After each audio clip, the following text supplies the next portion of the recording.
Captain's Log 00001.1. I've been given command of a new ship, and I'm currently awaiting my final orders from Admiral Dumas at the Federated Union Starbase near Buddy Holly. The planet itself sits near a stable wormhole that's been broadcasting Buddy Holly songs back in time for the last 20,000 years. No one knows why, or where or when the transmissions originate. We do know that 2 of the 3 major religions on the planet are based on the collected works of Buddy Holly. Buddy Holly is one of the founding members of the Federated Union and one of Earth's oldest allies in this part of the galaxy. And my ship was sent out to patrol this sector of the galaxy and to protect the interests of the Federated Union, freedom and peace. I am Captain Kenneth Miller Adams, Star Trooper of the Federated Union. The day started like pretty much any other.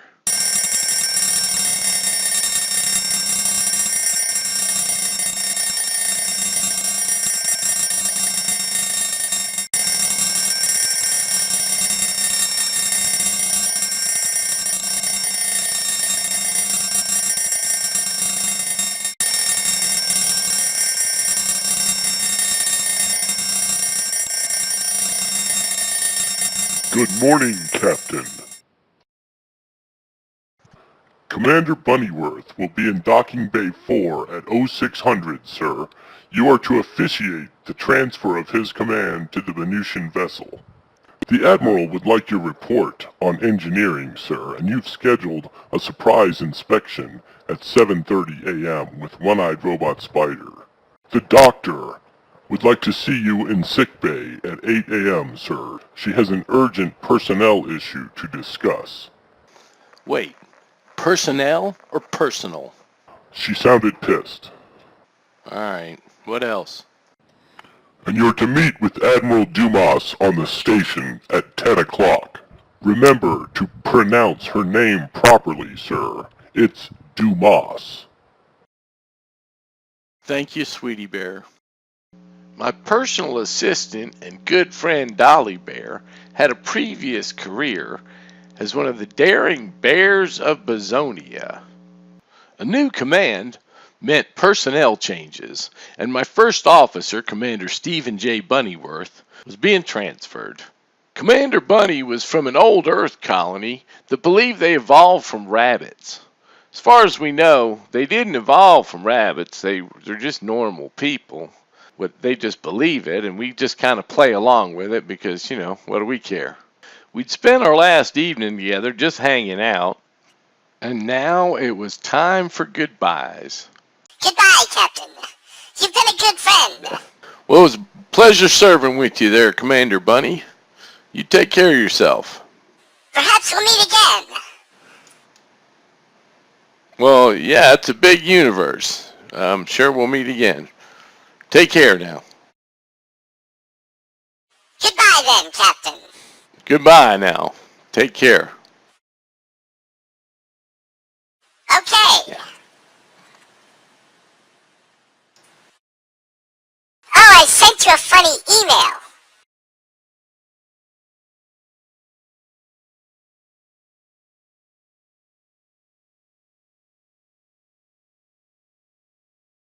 My chief engineer, One-Eyed Robot Spider, had no name. According to the customs of his people, he had to earn his name in ritual combat. His homeworld was a smoky planetoid at the fringes of known space that sat in the middle of a pulsing web of dark energy that no human had ever set foot on. But every 64 years, they released 8 eggs into the reaches of space. These eggs sought out civilized worlds where they grew to maturity and then returned their place of origin, the pulsing web of dark energy, with all the data they had gathered. Our hope is that one day they would respond to our message of peace and love. How are things going down here, one-eyed robot spider? The ship is performing at optimal levels, Captain. Have you heard differently? I'm not talking about the ship, man. I'm talking about these mice running all over the place.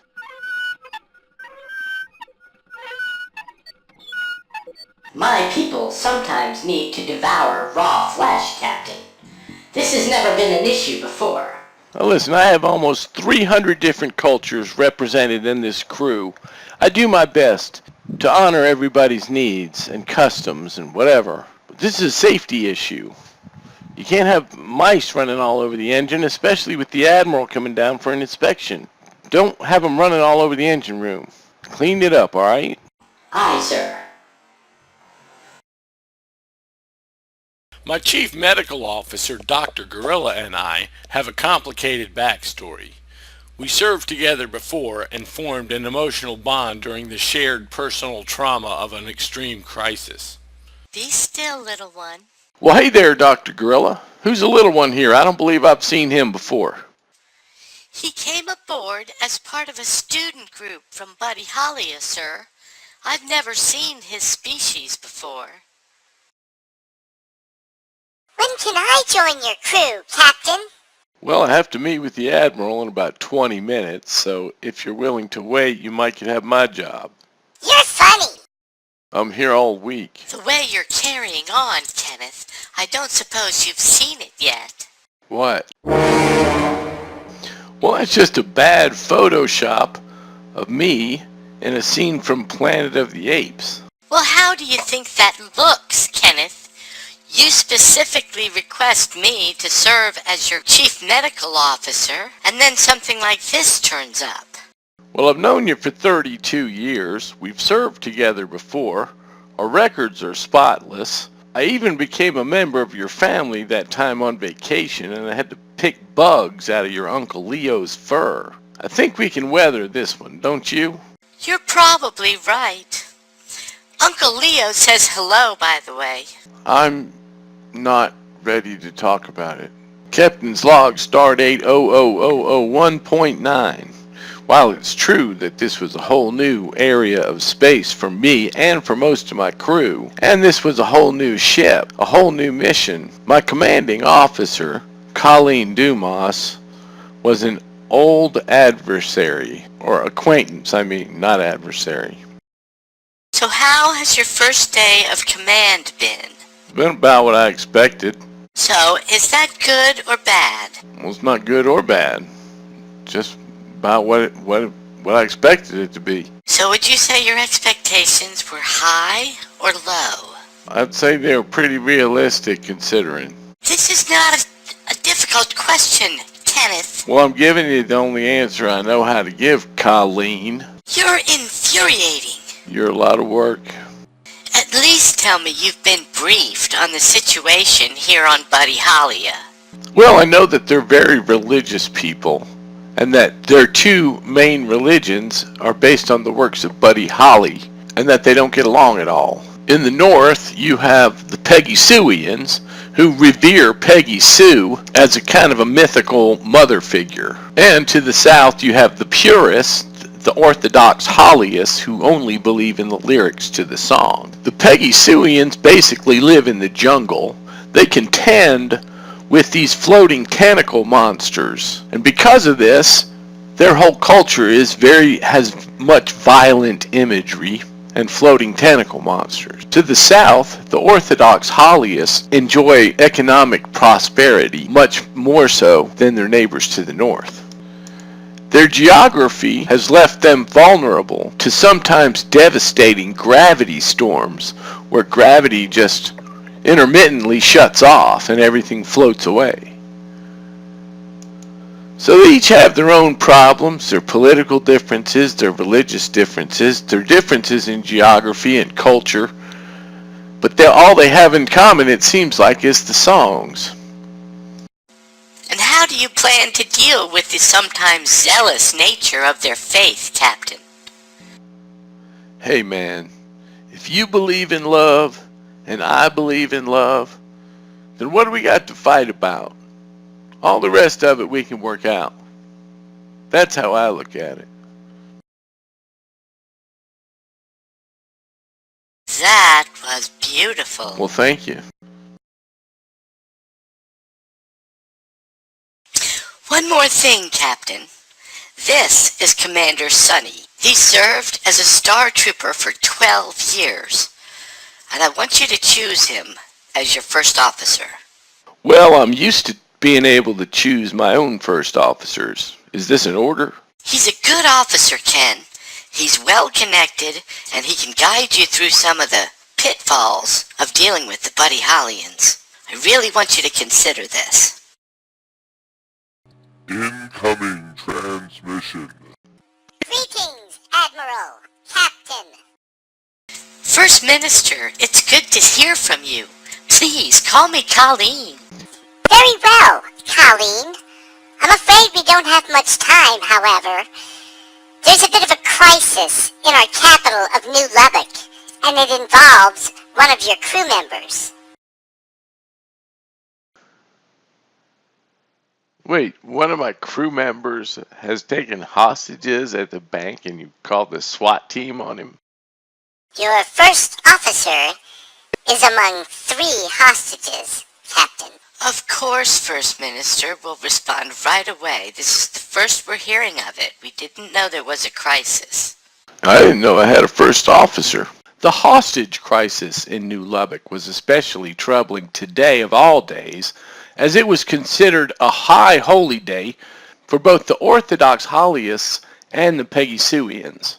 On the Earth calendar, today coincided with September 7th, Buddy Holly's birthday. So, what's the situation?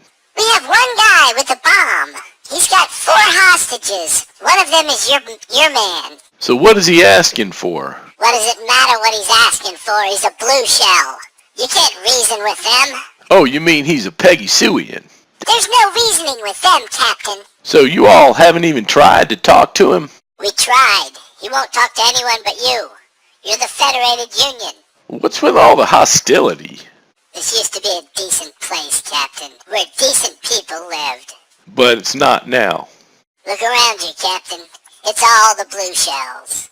Well, get me a vest. I'm going in. What kind of vest do you want? He's got a bomb. I don't know. I thought that was something y'all always said. I'm coming in, and I'm not wearing a vest. Why don't you have a vest on, Captain? Well, I don't know. They told me I wouldn't need one. What good is a bulletproof vest against a bomb anyway, Captain? Well, that's what they said. I'm Captain Adams, by the way. I'm Commander Sonny. I guess we'll be working together. Yeah, well, we'll see. Are you thinking you won't pick me for your first officer? I thought this was a done deal. I'm just saying there's a lot to consider. There's a lot I gotta think about. Do you mind? Sorry, I'm interrupting your hostage taking here. What are we doing? First, close the window. I only came in here for a loan, and they won't qualify me because of the color of my shell. You didn't qualify because you had no collateral, and unsecured loan at your age is not tenable. Well, see there, it all sounds pretty reasonable to me. If you want to live, Captain, you will broadcast a message that I have prepared, denouncing the Orthodox Hollyists and the Green Shells. Well, I represent the Federated Union. I can't make a statement like that. But I'll tell you what I'll do. I'll make a statement of my own, and we'll see how that helps. Okay, before we get started, are you two sure you don't want to join us over here? No, thank you, Captain. I'm fine here. All right, suit yourself. Captain, I demand that you... Now listen, young fella, you've got the bomb. You can blow us up or don't blow us up. But if you want my help, you're going to sit there and listen for a few minutes. Fair enough. Now, I want to be fair, and I want to hear what you have to say. So let's start off by, why are you here? What did you hope to accomplish with this bomb here? Is this about qualifying for a loan? The loan is just part of it, Captain. I'm striking a blow for Peggysuians everywhere. Well, you know, I always believed that the best fight is the one you avoid. But once you land that first punch, it's on, right? No matter what I say today, that's what you're doing here. Is that what you wanted? I just don't know what to do, Captain. Yeah, right. Don't know what to do, you freaking moron. Hey, you two want a seat over here and join the conversation, you're welcome to join it. Otherwise, shut it. I just happen to feel like shutting it right now. Not because you said so. Shut it. Commander Sonny, what do you think of all this? Like many of my countrymen, I grew up believing that the Peggysuians were evil. Not just evil, but wrong. They were also stupid, and anything bad that we could think, that's who they were. The thinking part of my brain knew that this couldn't all be true. But when I went to the academy, I made a friend who was a Peggysuian. We were wary of each other. We weren't close, but I came to see him as an individual. There aren't too many like you. I would bet there's more than you realize. I would feel more sympathy for you if you weren't threatening to blow me up. It's more than just my lone, Captain. The Hollyists are selfish. My people battle the floating tentacle monsters every day. They defeated their tentacle monsters generations ago. They sometimes keep them as pets, and they won't help us defeat ours. They allow us representation in the council, but the First Minister is always a Hollyist. Maybe the tentacle monsters wouldn't grow so big if you didn't hog all the gravity. Shut it. That's not even how gravity works. You people pray to Peggy Sue. We do not pray to her. We love her with a love so rare and true. You know where I come from? Everybody loves Buddy Holly music. Not only that, but if somebody likes Buddy Holly's music, you don't need to know anything else about him. You both like Buddy Holly and you're hanging out and you're best friends. It's music that's about fun and good times. What's your favorite song? Rave on, not fade away. I kinda like True Love Waves. Most of y'all's problems have to do with tentacle monsters and gravity storms. You have enough to fight about. I don't know why you have to fight about the songs as well. The single basic tenet of my faith, Captain, is that love is real, not fade away. That's also true of my faith. So both of y'all's religions are based on the universal truth that love is real, not fade away. And yet here we are. Ironic, isn't it? I wasn't going to say ironic. Captain, you never said, what is your favorite song? My favorite one is Rock Around with Ollie Vee. What? It turns out that Ollie Vee is a long-awaited religious figure who is to appear on Founders Day to remind the Buddy Hollyans of the true meaning of the songs and to bring true unity to his people. I suppose you think this is funny. Hey, they asked me what my favorite song was. I didn't know I was going to fulfill an ancient prophecy and become a religious icon. Kenneth, these people take this very seriously. They haven't had a lasting peace in more than a century, and they go to war at the drop of a hat. This is not helping. Hey, I'm sorry, I like Buddy Holly. The First Minister and her court have scheduled a hearing for you tomorrow morning at 10 a.m. Don't screw this up, Kenneth. Well, all right, Colleen.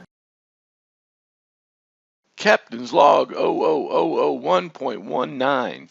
Maybe I shouldn't get so annoyed with Admiral Dumas. I don't know. Growing up, they always told me I had a problem with authority. After a while, I noticed the only ones telling me that were the ones in authority.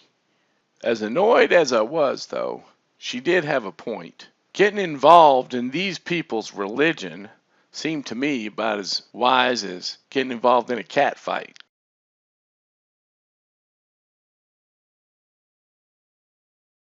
I hereby call the committee to order. We shall now judge the claim that Captain Kenneth Miller Adams of the Star Troopers of the Federated Union is the long prophesied Ollie Vee. This is a very serious matter, Captain. Please state your claim. What do you know of the Ollie Vee? Hey man, you all brought me here. I didn't claim anything. This is your prophecy. You are aware, Captain, that the Ollie Vee must be pure of heart and intention. And we hear you have a thing for gorillas. Man, that was a joke, and it was none of your business. Do you drink? Do you smoke? What about tentacle monsters? Do you believe in the afterlife? How do you deal with gravity storms? I'm going to say it again. Y'all brought me here because I fulfilled some prophecy. Now, all the questions in the world aren't going to change that. Now, I don't know anything about your religion, but somebody reminded me yesterday that love is real, not fade away. That seems to be true no matter what religion you are. And so if it was my job to teach you the true meaning of the songs, I couldn't do a better job than that. Boo! Yay! Yay! Boo!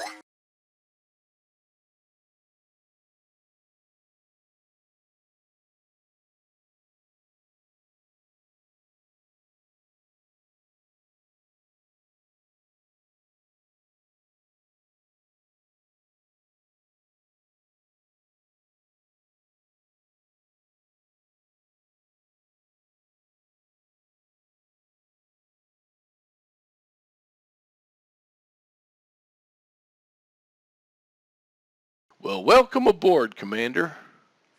Thank you, sir. I was worried you wouldn't pick me. You kept a cool head in a difficult situation, and I'm proud to have you as my first officer. Space. It's really big, and there's lots of stuff out here.